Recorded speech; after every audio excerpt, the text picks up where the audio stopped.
방준호.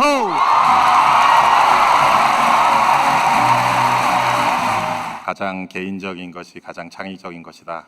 그 말을 하셨던 분이 누구였냐면 제 책에서 읽은 거였지만 그 말은 that quote was from our great Martin Scorsese. So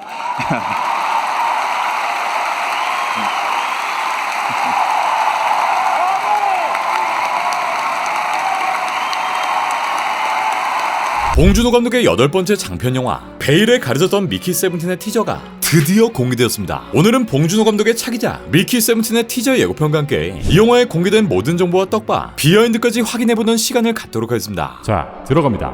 Let's go.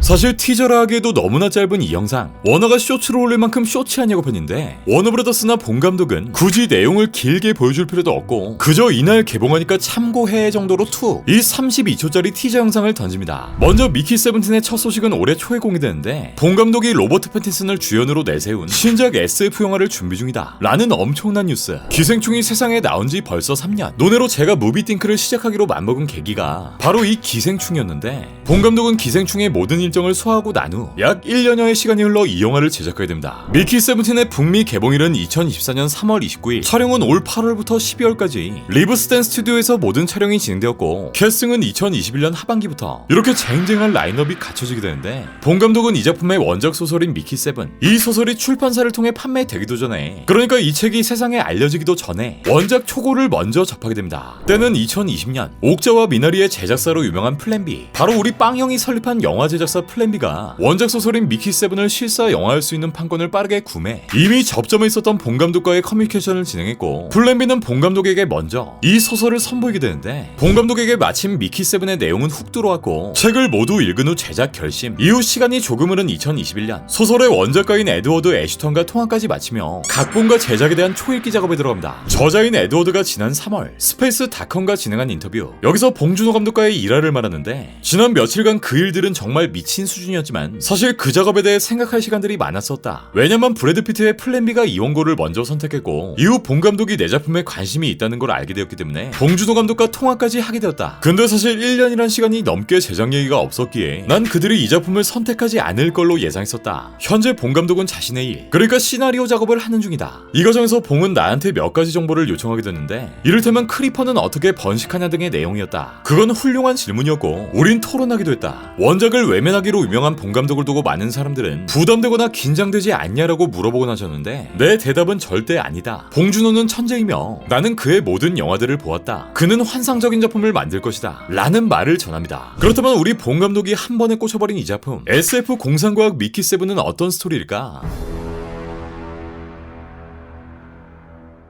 미키 세븐은 복제인간을 메인 소재로 하고 있는 스토리. 작품의 배경은 얼음으로 뒤덮인 니플하임이라는 행성이 존재하고 이 행성을 개척하려는 위험한 프로젝트가 시작됩니다. 바로 이 얼음 행성을 살 수 있는 환경으로 만드는 개척지 건설이라는 이름의 프로젝트. 하지만 이 프로젝트를 위해 누군가의 투입, 희생이 필요한 상황. 주인공 미키 반스는 거액의 도박빚을 지고 있었고 이 프로젝트를 만든 유니언, 미키는 이 기업이 모집 중인 복제인간 프로젝트에 참여하게 됩니다. 네, 거액의 도박빚을 갚기 위한 최후의 선택이었던 거죠. 그렇게 미키는 소모 실험체로 임무에 투입되는데 개척지 건설엔 엄청난 리스크, 즉 이 행성엔 방사능, 온갖 위험물질이 도사리고 있었고 임무 중 사망은 불가피한 일이자 당연한 옵션. 그리고 이들은 이 프로젝트를 완수하기 위해 복제인간 시스템이 필요했던 것인데 미키 세븐 속 복제인간의 재밌는 설정 한 가지, 그저 몸만 찍어내던 여타 작품들의 복제인간과는 다르게 미키 세븐의 복제인간은 이전의 기억을 모두 가지고 있다는 것. 쉽게 말해 임무 중 희생을 위한 미키 1이 존재하고 결국 이 미키 1이 임무 중에 사망하게 되면 다음에 미키 2가 미키 1의 기억을 가진 채 이 임무에 투입되는 것. 원작의 제목처럼 미키는 총 7번의 죽음, 7명의 복제된 미키가 등장하지만 봉 감독스럽게 이번 작품은 원작을 비틀며 총 17명의 복제된 미키가 등장할 예정. 원작의 미키 세븐은 임무 중 가까스로 죽음을 피하게 되고 다시 기지로 돌아가지만 여기서 벌어지는 꿀잼 스토리, 바로 본진은 미키 미키 8이 존재하고 있던 것, 그리고 이후 벌어지게 되는 이들의 스토리가 이 작품의 주요 골자를 취하고 있습니다. 네, 그리고 이 주인공 미키 역엔 헐리우드에서 꾸준하게 탄탄한 입지를 다진 배우 로버트 패틴슨이 발탁됩니다.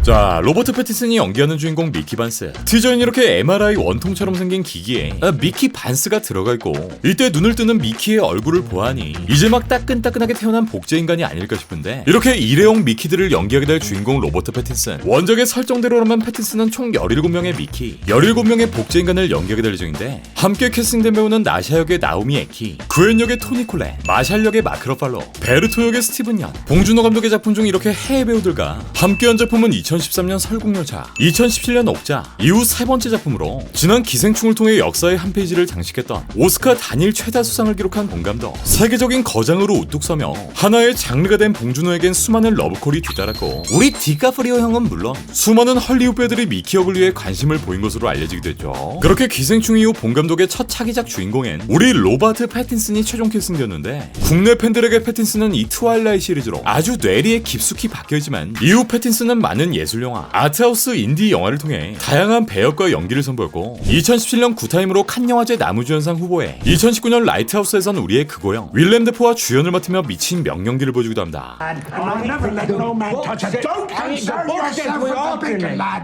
Mine. 네, 이렇게 명배우 반열에 올라선 패틴슨은 이후 놀란 감독의 테넷, 멜 깁스 감독의 더 배트맨을 통해 다시 한번 블록버스터 작품들에 참여하게 되는데, 패틴슨이 인디 영화들을 뒤로하고 다시금 이렇게 대중적인 작품, 블록버스터 영화들에 참여하게 된 결정적인 이유, 재작년 GQ와의 인터뷰에서 패틴슨은 다시금 상업 영화로 돌아오게 된 이유를 밝히는데, 작년 초에 난 일이 없었다. 정확히 말하면 일이 들어오지 않았다. 난 분명 많은 영화에 출연하고 좋은 평가를 받았음에도 마치 쓰레기 작품을 했던 것 마냥 연락이 없었다. 에이전트에게 물어보니 메이저 스튜디오의 감독들은 내가 더 이상 상업 영화에 출연하지 않으니 더 이상 그런 류의 영화들은 안 하는 걸로 알고 연락을 하지 않는다 했다. 내가 출연했던 모든 작품들을 사랑했지만 아무도 보지 않는다는 것이었다. 더 이상 사람들이 보지 않는다면 그건 정말 무서운 일이다. 지금까진 내가 좋아하는 작품들에만 참여하지만 이렇게만 한다면 더 이상 이 업계에서 살아남지 못할 거라 생각했다. 결국 상업적인 영화가 아니면 지원할 사람이 얼마나 있을지 모르겠다 라는 생각을 밝힙니다. 네, 결국 본인의 가치를 올리기 위해 대중들의 사랑을 먹고 사는 배우라는 직업이기에 상업 영화에 출연은 생존과도 같았던 거죠. 결국 올해 1월 본 감독의 신작 미키 세븐틴을 두고 패틴슨의 캐스팅 루머들이 피어오르기 시작했는데, 이들은 2021년 11월 아담 맥케이 감독의 영화 돌루겁의 스크리닝에서 서로 안면을 트게 되었고, 다음 달인 12월 본 감독은 워너브라더스의 미팅에서 패틴슨의 캐스팅을 제안하게 됩니다. 그렇게 이번 작품의 주인공으로 참여하게 된 로버트 패틴슨, 유전과 나이브스 아웃에서 선이 다른 연기를 보여준 토니 콜렛, 레이디 맥베스, 빌어먹을 세상 따위에서 이름을 알린 나오미 에키, 워킹데드 속 우리의 글렌, 지난 미나리를 통해 오스카 노미네이트까지 되었던, 지난 옥자를 통해 이미 한 번 호흡을 맞춘 스티븐 연이 합류, 마지막으로 우리 스포좌, 헐크 마크 러팔로까지 미키 역의 패틴슨을 제외한 나머지 배우들의 캐릭터는 현재까지는 공개된 내용이 없고요. 이렇게 의리의리한 배우들의 캐스팅 외에 이번 작품의 음악 감독은 무려 정재일, 정 감독은 옥자와 기생충의 작업을 함께했고, 기생충에 이어 대박이 터진 이 오징어 게임의 OST를 만든 분, 촬영 감독은 다리우스 콘지, 데이비 핀처 감독의 세븐을 비롯해 에비타, 비치, 패닝룸, 미드나잇 파리 등등 전세계 거장들과 발맞춰 명성을 알린 감독님이고요. 미술 감독엔 피오나 크롬비, 맥베스와 더 페이버릿, 더킹 헨리 5세, 크루엘라 등의 미술 감독을 맡은 바이고요. 지난 옥자와 기생충의 편집 감독, 양진모 편집 감독까지 합류합니다. 네, 봉준호 감독이 기생충에 이어 거의 칼을 갈면서 다시 한번 오스카를 휩쓸기 위한 드림팀을 만들어냅니다. 현재 알려진 미키 세븐틴의 제작비는 1억 5천만 달러, 하나로 거의 2천억에 육박하는 미친 규모인데, 이는 본 감독의 작품 중 가장 많은 제작비가 투입된 작품으로, 인터스텔라의 제작비는 1억 6,500만 달러, 그래비티 1억 달러, 듄 1억 6,500만 달러, 엣지 오브 투모로우 1억 7,800만 달러, 일반적인 마블 영화 한 편의 제작비가 1억 5천만 달러 수준인데, 이와 같은 레벨의 제작비가 투입되고요. 사실상 이런 소재, 이 디스토피아 공상과학 영화가 흥행하긴 힘들지만 상대는 봉준호, 개봉 시점이 내후년 3월 말인 것으로 보았을 때 칸 영화제에서의 공개, 오스카 시상식은 크게 노리지 않은 것으로 보이지만 상대는 봉준호. 2019년 기생충 이후 다시 한번 컴백하는 봉태일, 봉준호 감독의 미키 세븐틴은 과연 어떤 파장을 불러일으킬지, 원작 소설 미키 세븐을 어떤 식으로 비틀어 제낄 것인지, 다시 한번 할리우드를 씹어먹을 수 있을 것인지. 미키 세븐틴은 2024년 3월 29일 개봉됩니다. 그날이 올 때까지 건강하세요. 그럼 이만.